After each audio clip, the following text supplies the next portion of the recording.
right, everybody. Welcome to the show. Thanks for tuning into Hella Dank podcast. We got very special guest today, my oldest sibling, also the best indie author in the world, in my opinion. They have wrote Oh, published books such as the Eternal Machine series, Rebel Foxes, and much more. Noah Hawthorne, thank you for being here. This is really cool. When you first started writing books, that was in 2019, right? yes, that was when I started writing. I mean, I've been writing since, you know, back in the olden days when we were kids and I was a teenager, but I never published anything until 2019. And The Yeah. Eternal Machine was my first book. Yeah.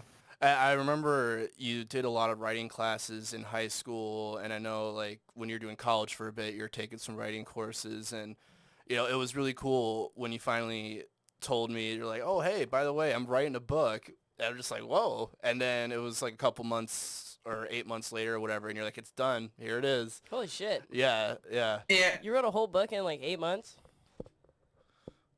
It was, yeah, it was a very wild time. I don't remember a lot of it. It was just kind of a blur.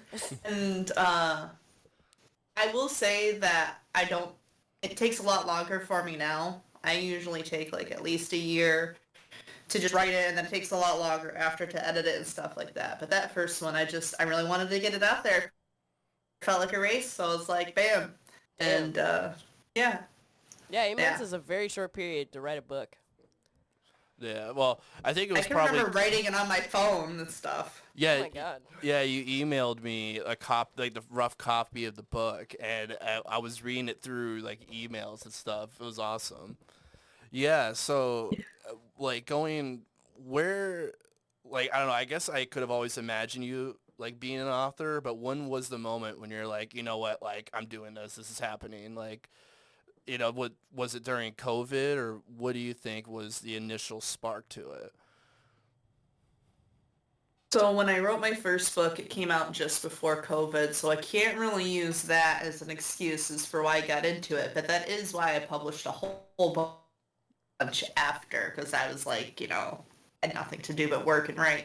But so I got back into reading, which I read a lot when I was younger, and then I kind of stopped when I became an adult, just like life and work and stuff happened, and then I picked up a book and started reading it, and Shelby's actually read it, which was Akatar, A Court of Thorn and Roses, and I was like, this is good, but I could make this so much better. Like, I just kept thinking of all the things I wanted to tweak to it and do to it, and I know that sounds kind of like whatever, but I just was like, I could do this. I could write this. And so that's what I did. And the Eternal Machine was kind of like a lot of similar things, the Fae, enemies to lovers, but it was my twist on it, like steampunk, treasure planet, stuff that I really liked and took inspiration from.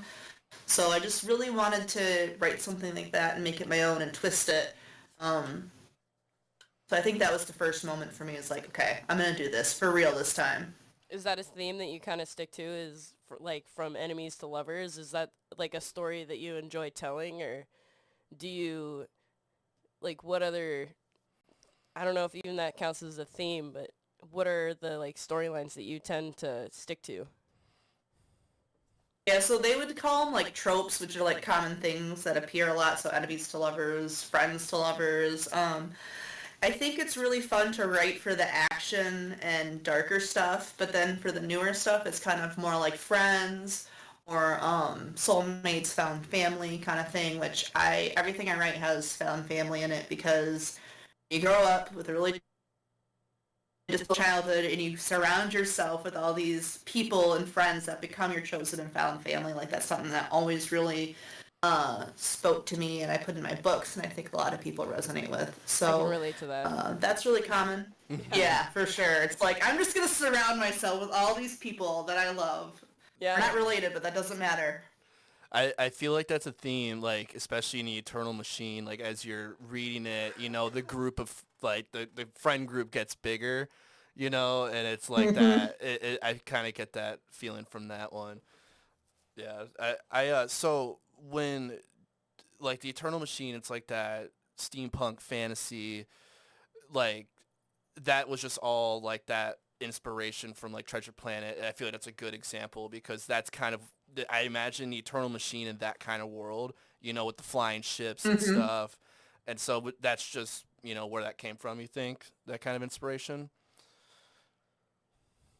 Yeah, I always like in all my books, I like to take fantasy but put a twist on it and kind of like make it different and new and not just like the typical epic fantasy that we're used to. Like even in Adventures in Levina series where it's like low stakes and cozy, there's still like solar punk. Like take solar technology but make it magical. And same with like water energy and accessible cities. Like how would you make a modern world but with magic? And that's just another way to turn a twist on it. And with the steampunk, um, it just worked really well for that world, having flying ships and gears and steam, and there's like this really big technological advance without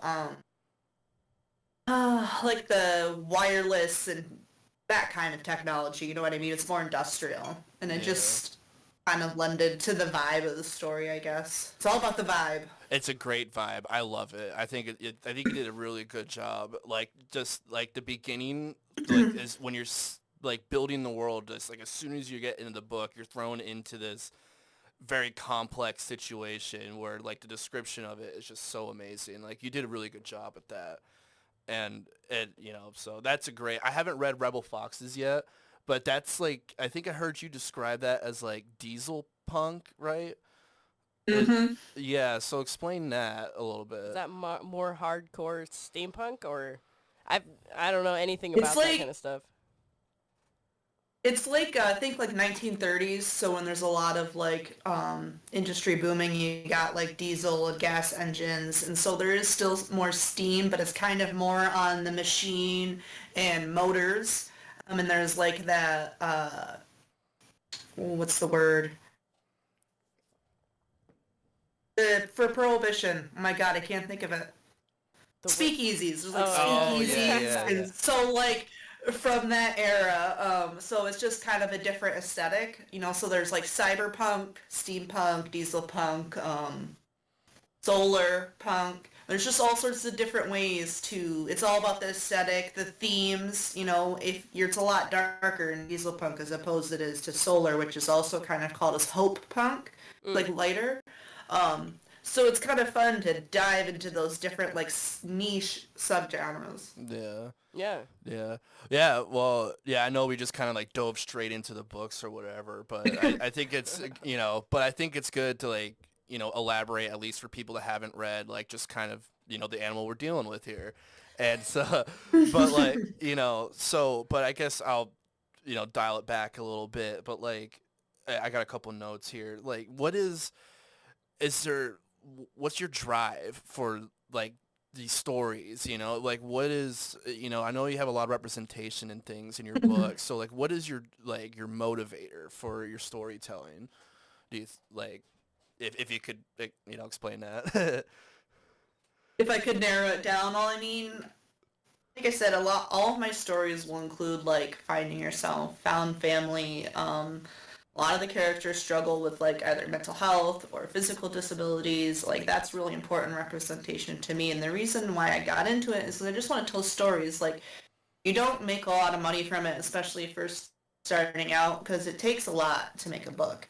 And I'm just now, years later, getting to the point where I'm like, oh, this could like actually really be something. I'm seeing like not a lot, but it's enough a month where it closes the gap between paychecks, which is nice. But it's the stories for me and people being able to find themselves, like people that grew up with bad childhoods and making it to be an adult and all the things that you deal with on that. Like I feel like a lot of books are like young adult and either really old, and we don't really talk about what it's like to be 20 and 30, and like maybe learning how to be an adult later in life.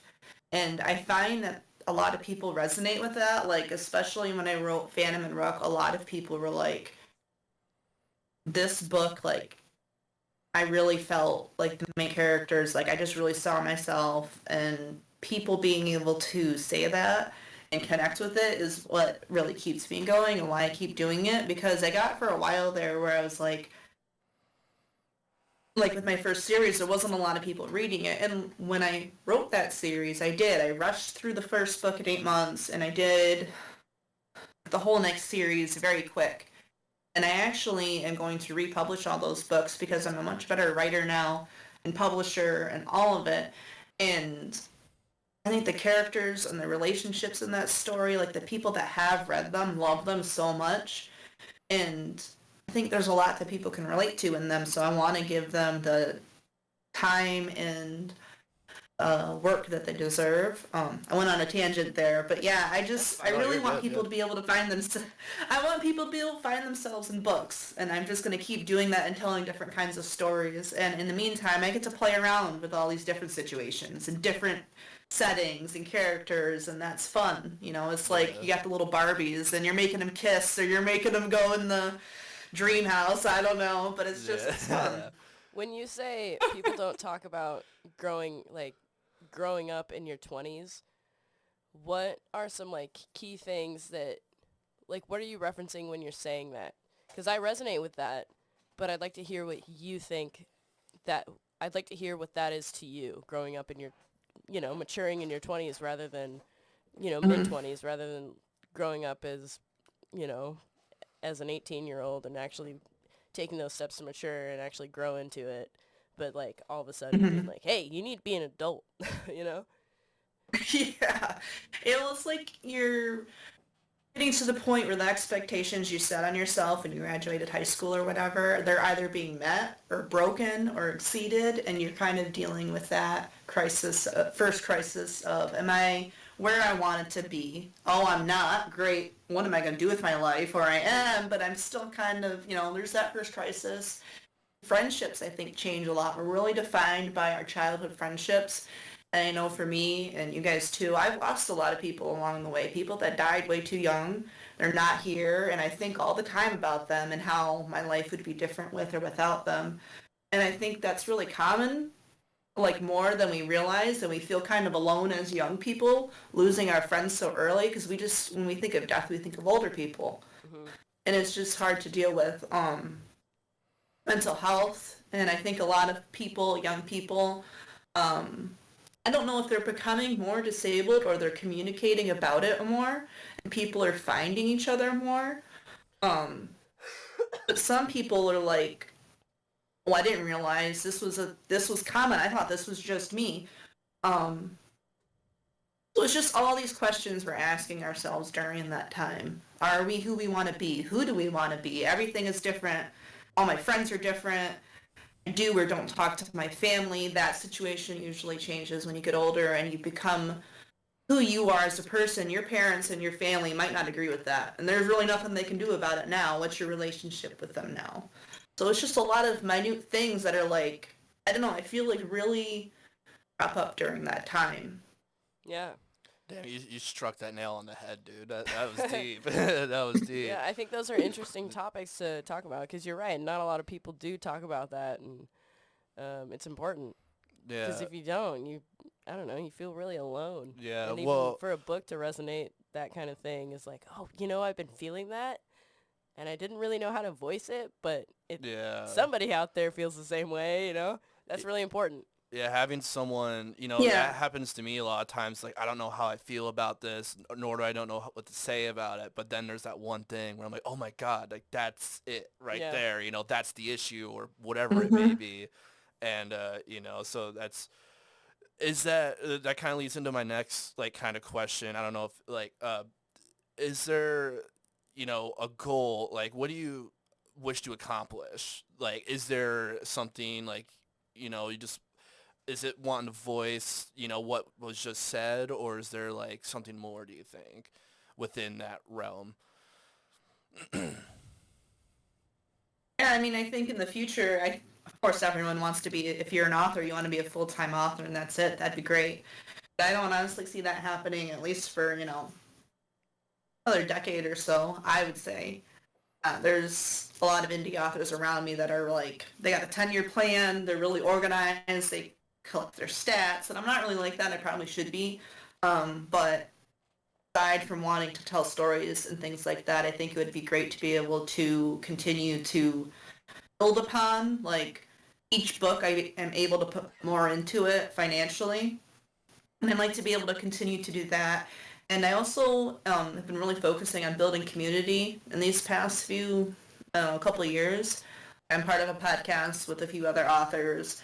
I really try to support other indie authors and uplift them and just read their books. And I really think in anything that we do, like supporting each other, community over competition is always going to get you places and make you like long-term success instead of just, oh, I had one best-selling book and I got lucky, but now things kind of fizzle out. I haven't built that like community and reader base up. I don't know. I just feel like it's better to build slowly, and that's what I feel like I've been doing and want to continue to do. Yeah. Do you ever promote yourself or anything? I mean, Yeah, I do. I do. I actually have been shifting away from like Instagram. I stopped using TikTok. It's like after the ban and everything. I was like, no, not the same. I do like every Monday I share book recommendations, and I'll throw mine in there if the theme fits. Wednesdays and Fridays I'll do like work in progress Wednesday, and on Fridays I'll do like a book promotion post. But I try to just kind of scatter myself in different places. But I think the best way to market yourself is your backlist and your writing itself. I think a lot of authors start to really find success once they get like, more than just a couple of books in their backlist. Because you read one and you really like it, and then you go to another one. They connect, kind of a thing. Mm-hmm. Yeah. Really quick, what's the name of your podcast? It's the Right Here and then Right, like writing, Right Queer podcast. Okay, where can people find that? You can just search it. It's on Instagram, or you can also find it on Libsyn, Spotify, pretty much where all your favorite podcasts are found. Check it out, people. Check into that. Why aren't you on Spotify, Jack? Oh, I haven't got there yet. I should be though. I should be. Yeah. Well, we just do audio. We don't do the cool video like you. You got the cool setup and all that. Hey, it is what it is. But but okay, so hold on, let me. That's really, I guess like I followed, like I saw your TikToks, and I seen other people sharing, like especially for Phantom and Rook, like I was seeing that just come into like like I've seen it in an Instagram, like my Instagram feed every once in a while from other people, and it was cool to see like they all had positive reviews, and so I don't know if that's promotion or whatever, but they were like, they kind of said the same thing where they felt like they resonated with the book really well. And so it was cool just to see that you had that kind of a social media presence outside of yourself, if that makes sense. Yeah. And because you also do email drops too and shit like that, right? Yeah, I've got a newsletter. I've got a website. I'm on Blue Sky, Tumblr, YouTube. TikTok really is what got most of my readers to begin with. Like I was pretty good at it, like different edits and stuff like that. And it really sucks that I had to leave it. But it also got to the point where like I was just fighting the algorithm so bad, and I don't know if I just been there too long.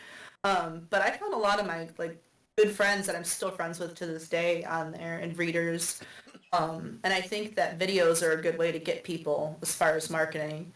But well, you had some cool ones. Yeah. I liked when you were first starting to put them together, like you were putting these art pieces together, and it was like just showing you like it was like about a book, and it was like quick little snippets of like kind of art related to it, and I kind of like how you did that. It was really cool. Which book or book series are you working on or have worked on that you think is like your favorite or you're most excited to talk about today, or like is there any single one that sticks out for you?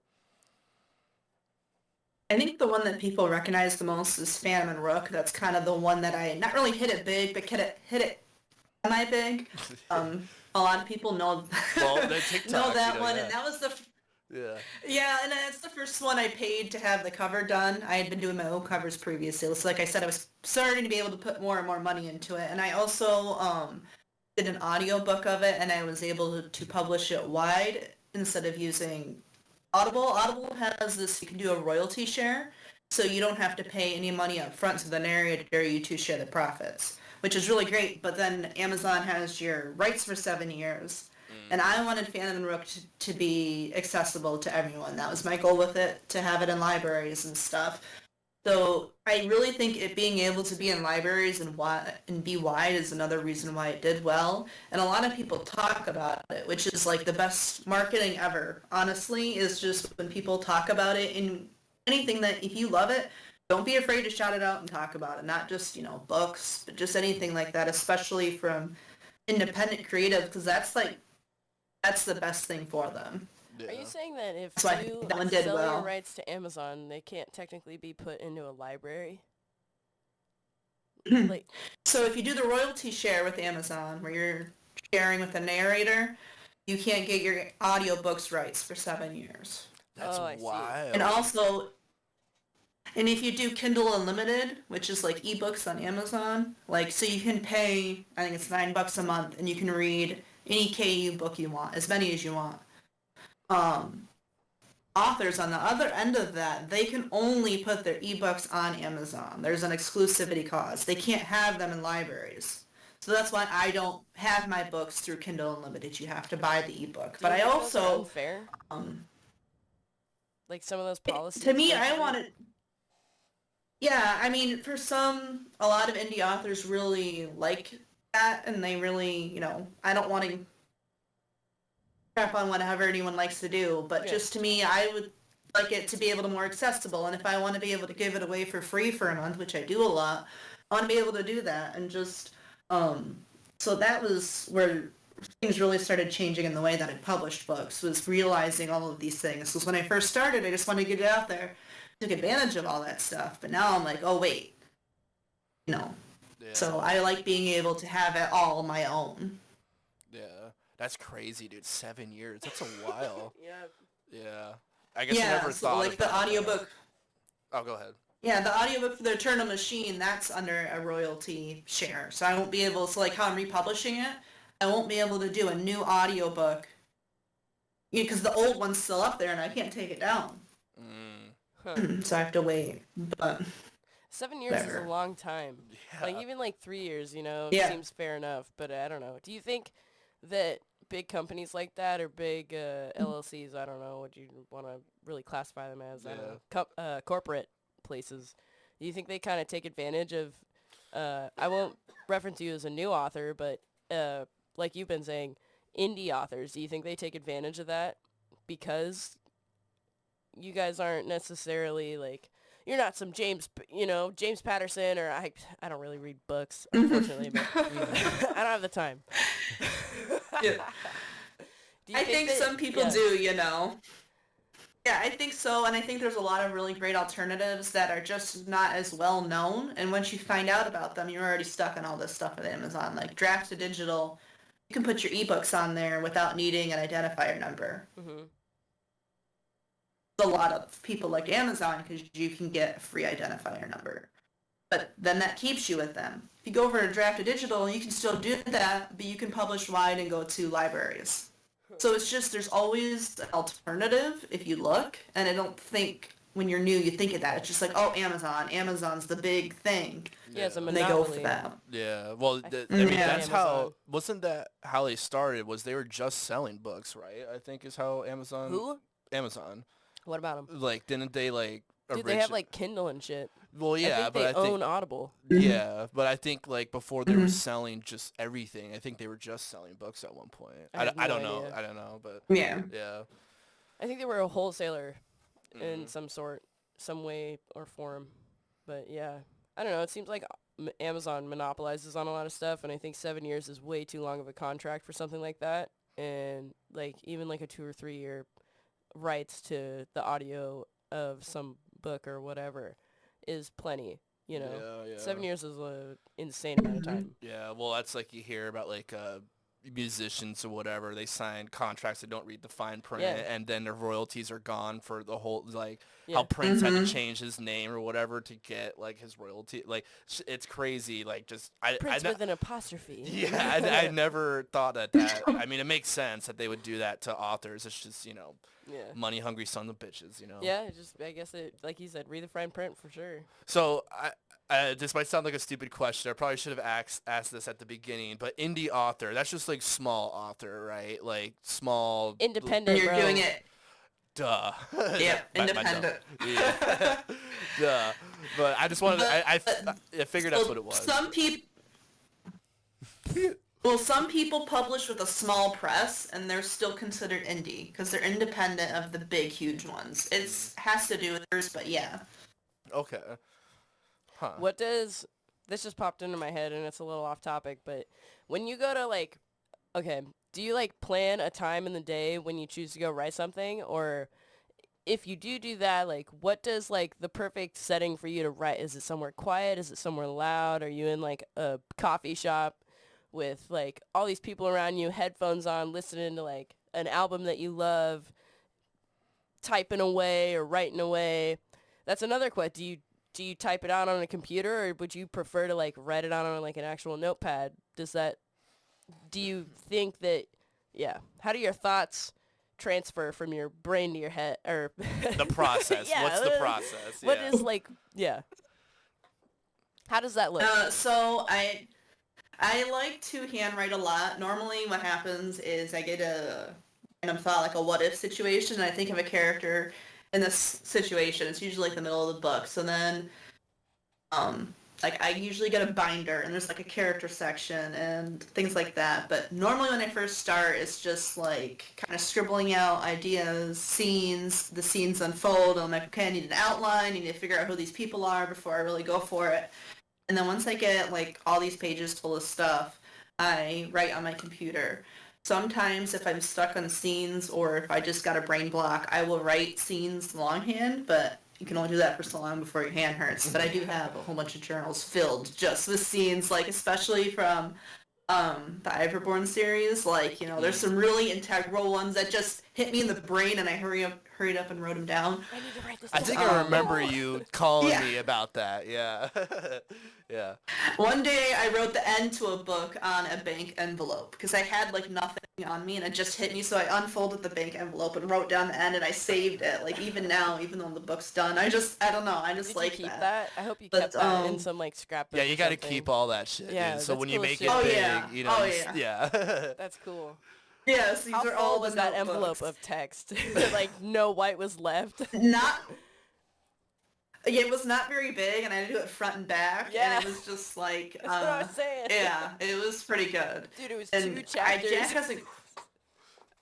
Sorry. Jack hasn't quite gotten to that scene, so I can't reference it. But yeah. So then, I know I like to just like write curled up with a blanket and a warm drink and a snack, and I usually have all my binders and notebooks around me in like a nest, and then I'm writing. Comfortable And I and got cozy. an earbud in. Yeah, I always have playlists for each book, so I got a playlist on, and that's it. Hell yeah. So you have an idea, you get the inspiration, steampunk or whatever, but like, obviously you only have a couple books, but say like when you were coming up with like an idea, like, oh, this is the world. Like, I don't know how to, like, how do you How do you just- build upon that? Yeah, how do you build that? Like, that's just what blows me away. Is it's like, okay, like, I can, like, I like steampunk shit. I like, fantasy or whatever. But, like, I just don't know how to conglomerate that into a world. How do you, like, how do you that's start deep. with a story? How do That's you deep. build that together and make it a thing? Well, so when I first look at the world, you want to think of what races there are, what the flora and fauna is like. Like I usually will make a map and think of different geography for places. Or like, so in the Levena book, it's like where they are is like worse off than Alaska in the middle of winter. Why would someone want to live somewhere like that? You ask those kind of questions and you think about different problems that you would face in those areas. That's kind of something too, but just like I have a little cheat sheet that I've made over the years, like just doing research and reading different books on like how to write. And it's like, it really helps. There's like a Patreon, and I put it all in there because I'm like, here's all the cheat sheets for authors, because I got one for characters, the world, and magic system. And it's just questions I ask myself. So it's like, for magic, it's like, are you born with it or do you have to learn it? And it's just each little aspect you just, I don't know, I just write it all down. It's hard to really explain, but you just like, Yeah. the other day I was thinking about roads, like who maintains the roads. It's just you look at your own world and it's like, how would that work? Does that exist? Kind of a thing. That's some real magic. It's just a lot of really obsessing over your notebook and just writing everything out, basically. And like, so what I'm writing now is a historical book, and there's not fantasy, which I think is harder because when you're in fantasy, you can just solve everything with magic or just, whatever. But in this, you can't. You have to really like Think about it. it's a lot more strict. Have an Yeah. actual Yeah. solution. Did this exist back then or didn't it exist? And what was the technology like? Because it's 1930. Yeah. So it's just a lot of, Yeah, no one's pulling It's a out a lot. smartphone in 1930. Yeah. no. Yeah, that's wild though. But I guess that's the magic of the author, is being able to formulate that, just piecing a world, or else if it was easy, everyone would do it. Yeah. So that's really, Mhm. that's, when people say your imagination's dead after you're a kid, I think that's bullshit, and I think if you are Mhm. creative enough and you have an inspiration like that, you can make some really cool shit, like, yeah, I think that's really awesome that you can do that. Let me go to this next note here. I think I'll kind of dip back into our hobbies when we get to be adults. I mean, like look at you with your Yes. stuff that you're getting back into. It's Mhm. like that crisis period of your early 20s, right? And then you get to closer to 30 and you're like, okay, these are the things I like. I Well, remember this now. yeah, I won't beat a dead horse or whatever, but you and I, like, we didn't have like, it wasn't all shiny rainbows and beautiful growing up. We had our hard Mhm. times, and yeah, there was a period there where like, I that's so funny you mentioned that because it's like these past 2 years I'm finally like getting back into shit I used to do, but there was that big dead period where there was just so much going on that people growing up shouldn't have to deal with, and so it just kind of got rid of that Mhm. curiosity. And I think maybe that happens to people and they just never get back to it, and either they're depressed or they just, you know, I don't know. I think it's a fight or flight thing. Yeah, You're yeah. constantly in that like Mhm. fight or flight, and then eventually at some point, some people are like, They okay, I'm just like snap. done fighting or flighting.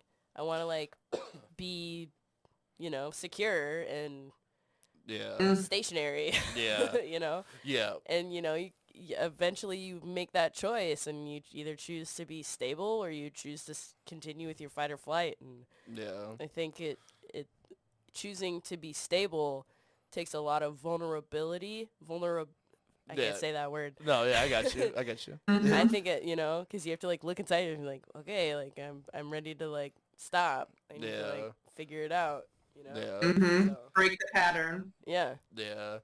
Yeah, life's a motherfucker. There's no instruction manual. cheers that. There's Cheers no. that, bro. Yeah, yeah. No. Cheers, Cheers, bitch.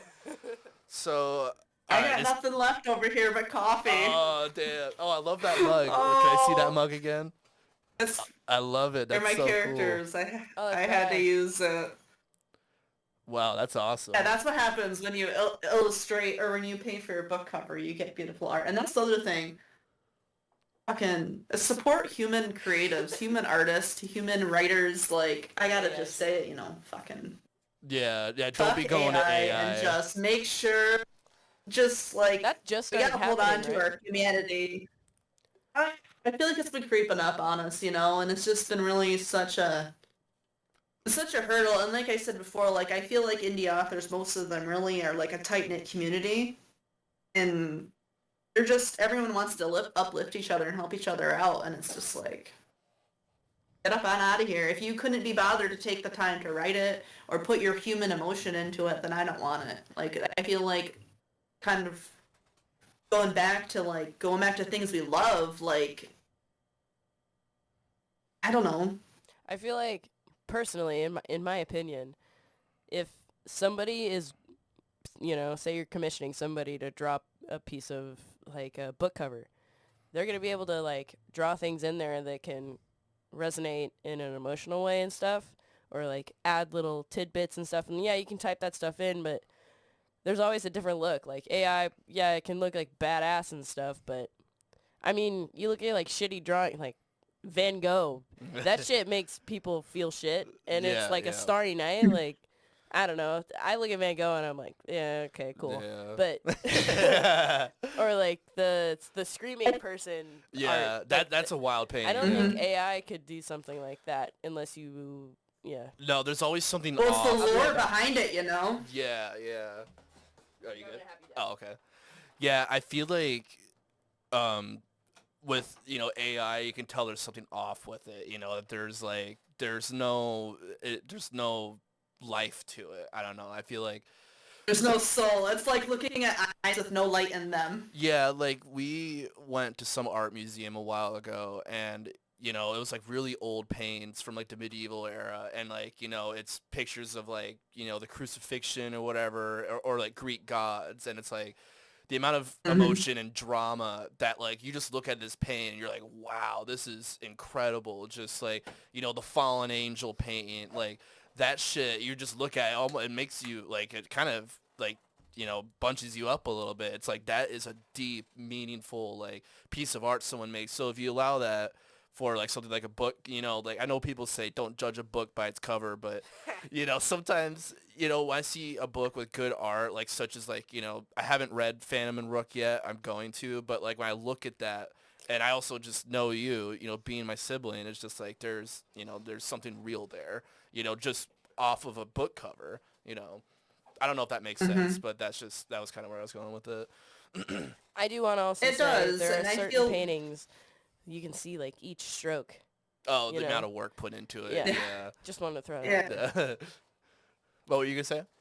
Well, and like like you're helping these people live, you know. This is what a lot of people do. Yeah. Like the cover from the artist for that Phantom and Rook cover, like that's what they do is they make a living off of their art and like they're actually doing it and not relying, on Yeah. a computer to do it. And I just think that's really great. And I think too, like if you can't afford it,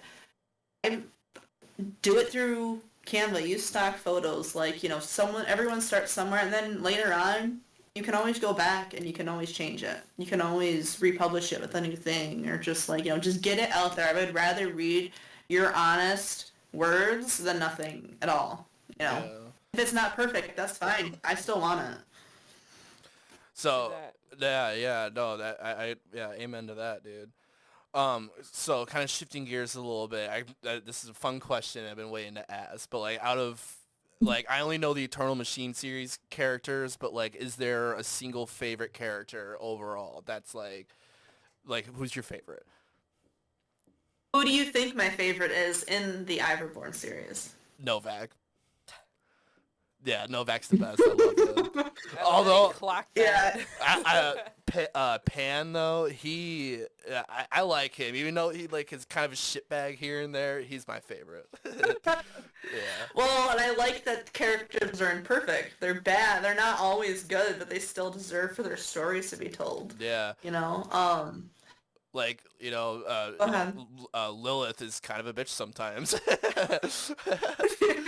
Yeah. She is. Yeah, yeah. That she's the main character. And it's just like, but I think it's good to be able to express that, because people are flawed. Not everyone's perfect. Not everyone could, be Gandalf or whatever.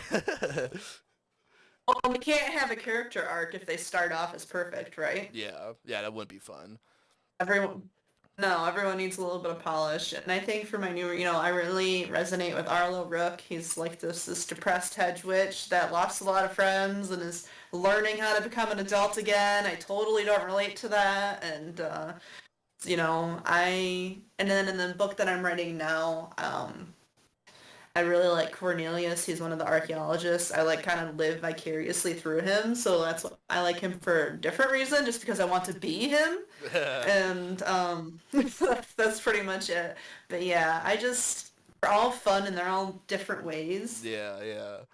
Yeah, so the Eternal Machine, so you call it the Ivorborn series. Is that what it's technically called? I thought it was the Eternal Machine series. Or is that just for the one book? It's the Take Me to Ivanborn series, technically, but That's it's what all it's going to be okay. All new name. right. I think I'm going to do names. The Eternal Machine is the first book. Then you got Realm of Giants Oh, okay. and All right. Malachim's Tower, which was really intense. And that's why I went from dark fantasy to cozy fantasy because I needed a break after writing all that. It was like really, and I feel like that's another reason why the human experience matters because I would have never wrote Fan and Rook if I didn't write the dark stuff first. I Yeah. just wanted a self-indulgent, wholesome, cozy thing, and it ended up being this, like whatever. But it was supposed to just be a funny short thing, and it turned it into a not short thing, but still kind of funny. Yeah, well, that's how you break ground, That's how you figure it out. Yeah. Mm-hmm. Let's see, I got a couple. Um, oh fuck, I had one to tip my tongue, I lost it. But so you're working on this archaeology book project. Do you want to talk about that a little bit, or you kind of want to keep it under wraps until it's ready? No, it's, everyone knows about it. It was Give us supposed the to come scoop. out in May. It was supposed to come out in May, but it was just it was a hard winter, and there was a lot of time that I didn't, to writing that I wanted to, and it's just like, okay, January and February, not good months for writing, keeping that in mind for next year.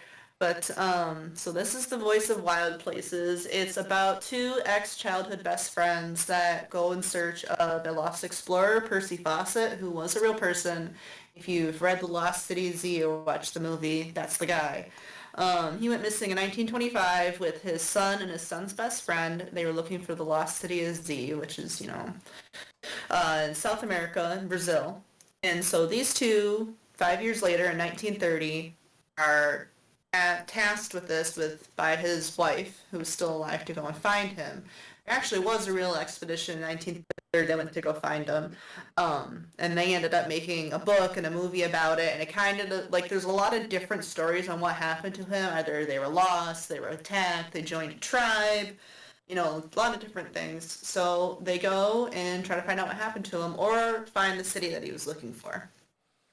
Yeah, I'm That excited. sounds interesting. I'm excited for that, dude. I'm excited for that. I love that kind Yeah. of shit. Yeah. Well, that would be really cool. I've What's up? Yeah, I've done a lot of research for. I did a lot of research for it, and that's like old stuff. This is all like 100-year-old stuff that we're dealing with. Like I ended up getting a camera, like the same one that Cornelius uses, which is really cool to be able to hold a 100-year-old camera, and also realize that's in the book. I ended up finding what ship they would have actually taken during that time. And I got a matchbook from it and the brochure, and I'm able to see on it. Like, it's just really cool That to is be able to, cool. like, get that immersive with it and, like, see the places they would have went and, like, oh, Christ the Redeemer you couldn't visit it yet in Brazil. And, like, just things like that, are really fun to explore. Yeah, that's awesome. I feel like that's a good way to go about is immersion like that. Even if it's just with objects that like, holding a camera like that, it gives you a new respect. Like, wow, someone had to lug this big thing around, like climbing, Yeah. slashing through the jungles looking for an ancient city. Like that's Mhm. some real shit it's like, yeah, that's fascinating.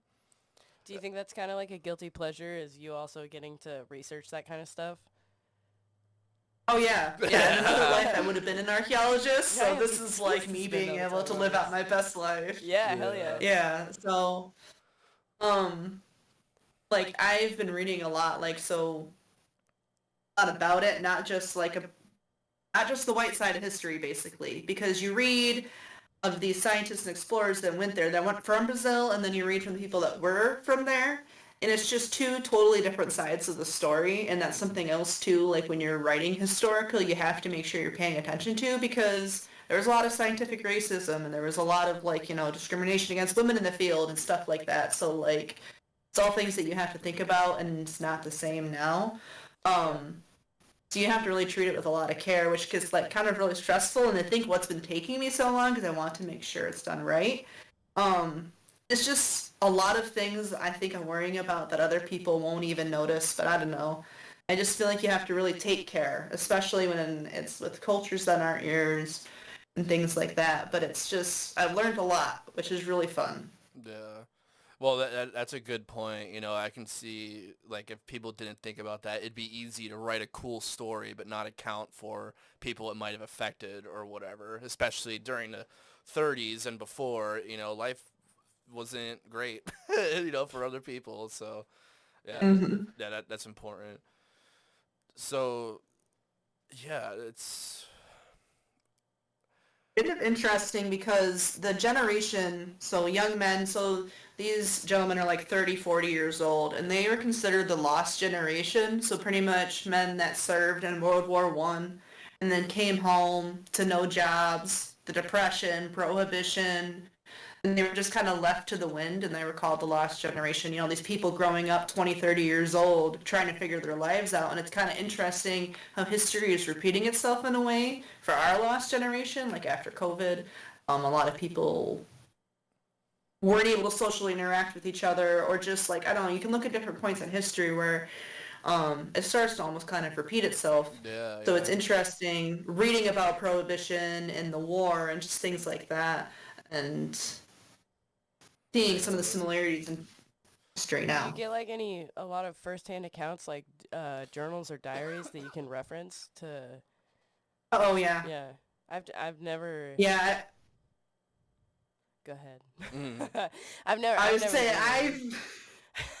I've been reading a lot of like Fawcett's journals. Like he had journals right up until he left, and then not sure if I'm pronouncing this connect correctly, but Candido Rondon, he was a really famous explorer in Brazil. I've been reading his journals and things like that. And I've also been reading from like this explorer in 1950. So it's a little bit later, but it's just interesting to see how things did or didn't change because just an area that's really us, just because it's so hard to reach different places. Mhm. It's very hard terrain. Yeah. Yeah, so the Lost City of Z, that's different than El Dorado, right? That's not the same story or the same explorers, or is it? No, it's different. So El Dorado is actually there's a few different ones. The El Dorado is up in Colombia, and then Lost City of Z is down in Brazil, and there's also the Enchanted City, and that's also down. That's in Peru. There's like the same kind of story, just told a little bit different in each country, or even in different regions of the countries. Yeah. But Z was considered like the advanced civilization, not so much covered in gold, but just they had, Yeah. electricity, lights. They were just very technologically advanced because the theory was that when South America and Africa, I think that's what when all the continents were together, Pangea, there were yeah. people over when there were people over here that got stuck in South America and lost, and they got split. So there's like this civilization that was from over here, and they're from over here now, and they have all this technology that the surrounding places don't. Mm. And they were like kind of landlocked and unable to get to once everything did whatever. So that's the civilization that he was looking for, thought was there. Yeah, well, I mean, if you see all these LiDAR scans, like they're on, especially in Brazil and the Amazon, they're finding hundreds of square miles of new cities Mm-hmm. all the time. Like there's this, I can't remember the exact number, but I think there was somewhere near Peru where they uncovered like 30 something thousand acres of ancient city just buried beneath the jungle, so it's like, I Mm-hmm. mean, that could be uh, possible that they would find something like that. It's just like, look at Egypt. Like that's pretty. We don't know how they built those pyramids or whatever. So it's like if they can do that there, I'm sure they could do something like that in South America. And if it was something as grandiose as Egypt, I would consider that like an advanced civilization. Fuck yeah. What is that? Is that a fine? I don't think that's that. The Look other up thing that's LiDAR, like LiDAR Peru scans or something. What's that? The other thing that's wild too is like, so I had in Fawcett's books, he gives the coordinates. There's actually two coordinates. There's the one he gave the world and the coordinates he actually went after. And you can like type that in on Google Maps and look up and see where he was and where he was. And it's just really weird to me that like someone that was lost and so many people died looking for, you can just oh, look it up on the satellite, and like, oh yeah, it's just a piece of grass there. There's nothing there. Like, it's just so weird to me that you could just do that, and they couldn't do that back then. Yeah, no, we got it. We got it really good now, fucking with Starlink and all these things. Like, God, I'm watching this like pirate show right now, and like it shows them where they're like navigating with like compasses, or like not like a compass, but like the protractor thing, and they're measuring the stars and stuff. I'm like, man, those guys had to, like, dedicate their lives to learn how to do that, and now it's like I just wake up in the morning, punch a number in my phone, and bam, we got the directions. Did you find it? I don't know. Oh, okay. There, I don't know how to. Oh, right here, right? Combined excavations with a survey of 116 square miles area using aerial lidar to identify remains of the city beneath the dense plants and trees. 6,000 rectangular platforms were found measuring about 66 feet by 33 feet. So yeah, they're finding this shit all the time. That's all the time they're finding that stuff. So I mean, it was who knows? March 2nd, 2024, a year ago. Yeah. Almost. Well, I'm excited for that, and you've come a long way from where you started, and it's really cool that we can finally sit down and do this. I had the idea to do this way, it was like 2 years after you were into authoring, and you've grown so much, and it's cool that I've finally been able to get to this point where we could do this, and you have a huge catalog, and I'm very proud of you, and it's awesome.